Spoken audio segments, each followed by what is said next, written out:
Solomon Kane, the Serpent Ring, number 3 from Titan Comics, enters the Kingdom of Ndongo to find the Serpent Ring and its secret treasure. But can Solomon survive when the threats come from without and from within? Let's find out in 3, 2, 1. Welcome back to Comical Opinions. After reading Solomon Kane, the Serpent Ring, number 3, I like it.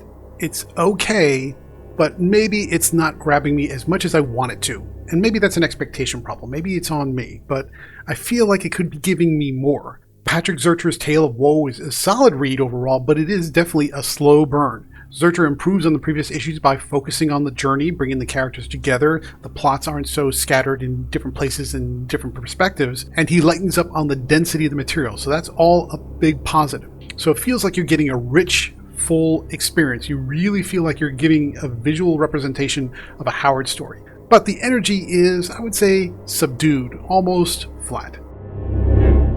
Let's talk about the pros and cons, and maybe you'll agree or not and see how it shakes out. Starting with the positives, at the heart of every story is a journey. Patrick Zircher's adventure takes the reader by the hand and gives them a journey fraught with danger, supernatural developments, plenty of tension, and maybe even a little bit of romance. Not quite fully realized, but there's a hint there. In every way possible, Zircher gives you the feeling that you're inside of a novel, that you're getting the full prose experience, and he packs it all into a single issue that is now a lot tighter and a lot more focused than the previous issues, which is a big plus. So here's I would say the big negative, even though technically speaking it's not big. Some people may not mind it at all, but in this case you do pick up on it. But for the brief bits of action, there is some, but not a lot. The pacing, the urgency, and the energy feel flat. The characters move from one point to the next, encountering obstacles along the way, but there's no clear sense of what's at stake. We're not even sure why they want this ring other than it seems valuable or important. Further, the tension that should come from urgency is lacking because the entire journey is taking a, we get there when we get there kind of approach to the adventure. It would help greatly if the importance of the ring was clearer and if there was an organic reason for them to get to it first. Say there was something, powerfully dangerous about it, like it could end the world or enslave humanity, and they needed to get there before villain X got there. Give some reason why they have to chase after this thing and make it seem like it's an urgent task that has to be done. We don't have any of that here. They're just sort of getting it to get it. And maybe there's some nuance in there that I'm missing, but that's why it seems like the journey is just moving along at a relatively steady, even pace, which is fine, but it's not particularly thrilling. Switching gears, let's talk about the art. Patrick Zircher, who is the writer, is also the artist on the series, and that's a big feather in his cap for him, at least. And I have to give it to him. The art is exquisite. I mean, it is gorgeous. There's no other way to say it without understating the quality of the visuals. Zircher puts his heart and soul into drawing the reader into the heart of Africa with vivid backdrops, lush, detailed jungle scenes, methodically designed characters, and just a general sense of cinematic quality and feel to the visuals. Whatever my misgivings about the writing, the art is just amazing. Alright, before we dig into the plot, let's recap what happened in Solomon Kane, the Serpent Ring number 2. Solomon presented the serpentine artifact to Abram Benset and his daughter Diamanta. She cleverly deduced that the real artifact lay inside, so she smashes the artifact and uncovers a map leading to the fabled Serpent Ring and all the treasure it surrounds. Rolando and Nico barge in on the discovery, but instead of fighting to the death to steal the map for themselves, they offer an alliance to support and defend an exploration journey to Africa. The idea is, hey, you get the ring, we'll take all the treasure that's around it, and we're both happy because we're men of honor. Now, is Rolando somebody to be trusted? Probably not, but we'll see how it goes. The issue ended with the team arriving in Ndongo to meet Father Comical, not realizing that the father has been replaced by a serpentine shape changer from the cult of Set. And that brings us to issue number 3.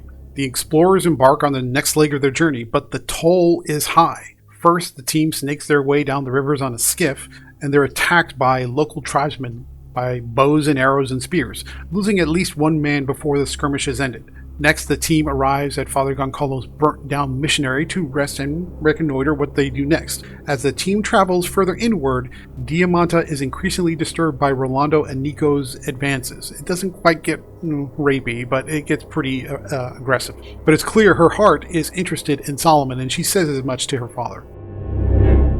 Once they move on from the burnt out mission area, they head to the next waypoint on the map, which is essentially a large mass of vertical stones that have some spiritual significance to the locals. During the nightly encampment, the team is attacked by the Set cult's lizard men, and during the fight, the imposter Gonkolo is revealed to be one of the shapechangers, and he's killed during the fight. But after everything is said and done, 2 lizard men kidnap Abramo Bensed, and they spirit him away. Also during the fight, Solomon is attacked and bitten by a poisonous viper that might have some spiritual power. Suffering the deep ravages of the poison, the group is forced to leave Solomon behind to fend for himself as they continue on ahead, because now they have some element of urgency to find the ring, but also Diamanta's father. Meanwhile, when the team makes progress, they eventually reach this sort of round-edged pyramid. So it's a pyramid stacked high, but if you look at it from the top, it's a series of concentric circles. And that's how the issue ends. Not much of a cliffhanger. There's some element of danger, a little bit of urgency, but it just basically stops in the middle of the journey. To give you a little bit more context, you may have heard the name Ndongo mentioned more than once in this series so far. Robert E. Howard was famous for blending history and reality with fiction to give his stories an air of authenticity. Here, Patrick Zurcher does the exact same thing by sending Solomon Kane into the Kingdom of Ndongo. But did you know that Ndongo is a real place? It refers to our historical African kingdom of the Mbundu people located in present-day Angola. It's established somewhere around 1500. The kingdom was initially centered in the highlands between Kwanza and Lukala rivers, expanding westward to the Atlantic coast and south of Kwanza. So there you go. It's a real place. If you ever get the chance, visit it and let me know if you find any serpent people. Final thoughts. What do we think about Solomon Kane, the Serpent Ring number 3? It embarks on a deadly mission in Africa where Solomon and his crew are beset by warring tribes and lizardmen. Patrick Zurcher's tale and art are exquisitely detailed and cinematically refined. That said, the stakes and the urgency could use a little bit more attention because it's good, but it could be great. Therefore, Solomon Kane, the Serpent Ring number 3 from Titan Comics earns an 8 out of 10. Now, it may sound like I'm a little bit down on this issue. I like it. I actually do like it. Is it as good as the other Titan series, which is getting all the attention, Conan? I think not. But it may be, depending on your taste, could be the better fit for you. I want you to tell me in the comments down below.